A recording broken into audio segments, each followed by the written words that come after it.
Alhamdulillahi wa kafa, wassalatu wassalamu ala rasulil mustafa wa ala alihi wa ashabihi ahlus sidqi wal wafa, amma ba'du. Hadirin yang dimuliakan oleh Allah subhanahu wa ta'ala, sebagaimana yang sudah umum kita ketahui bahwasanya ibadah puasa memiliki tujuan untuk menanamkan ketakwaan. Maka perlu kita ketahui di manakah letak takwa tersebut. Letak ketakwaan ada di dalam hati seseorang, sebagaimana yang disabdakan oleh Rasulullah sallallahu alaihi wasallam, at-taqwa hahuna. Takwa itu ada di sini. Kemudian Rasulullah menunjuk ke dadanya sebanyak 3 kali.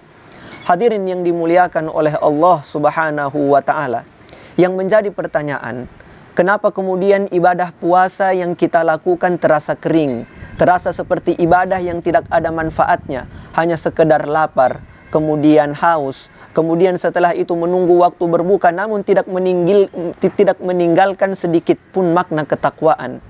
Mungkin saja hati kita yang belum siap untuk ditanamkan, untuk kita patrikan di situ sifat ketakwaan. Di dalam hadis yang lain, Rasulullah sallallahu alaihi wasallam bersabda, innal abda idza akhta'a nukitat nuktatun sauda'u fi qalbih.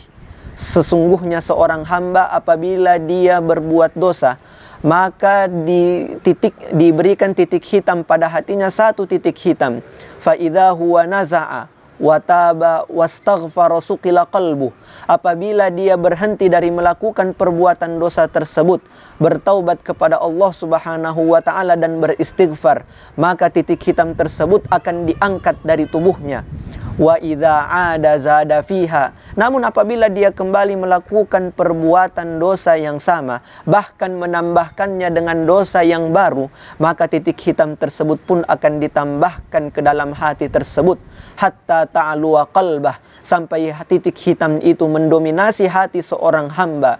Wa hadza huwa ar-ran, dan itu adalah penghalang. Alladzi dzakarallahu fi kitabih, kalla bal rana ala qulubihim ma kanu yaksibun. Noda hitam itulah yang disebutkan oleh Allah subhanahu wa ta'ala sebagai penghalang di dalam firman-Nya, kalla bal rana ala qulubihim.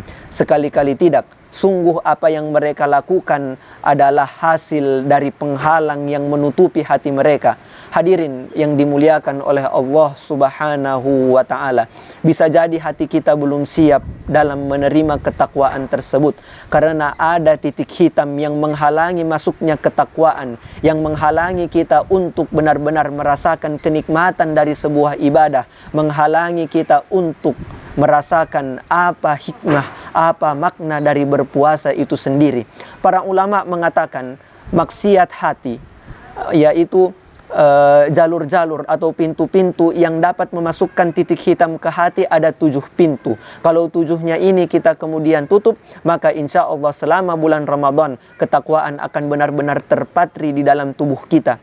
7 pintu tersebut antara lain adalah kedua mata, kedua telinga, lisan, kemudian kedua tangan, kedua kaki, perut, dan kemaluan. 7 pintu ini kita tutup dulu selama bulan Ramadan. 7 pintu ini kita puasakan dulu. Di samping memuasakan nafsu kita, juga kita memuasakan 7 hal ini. Maka insya Allah hati yang tadi diberikan noda-noda hitam oleh Allah subhanahu wa ta'ala, apabila memang selama bulan Ramadan kita berniat untuk taubat dan taubat kita diampuni oleh Allah subhanahu wa ta'ala, maka bukan lagi kegelapan, bukan lagi titik hitam yang masuk melalui 7 pintu ini, akan tetapi cahaya ketakwaan dari Allah subhanahu wa ta'ala. Demikian apa yang dapat kami sampaikan, lebih dan kurangnya mohon dimaafkan. Wallahul musta'an. Tsumma assalamu alaikum warahmatullahi wabarakatuh.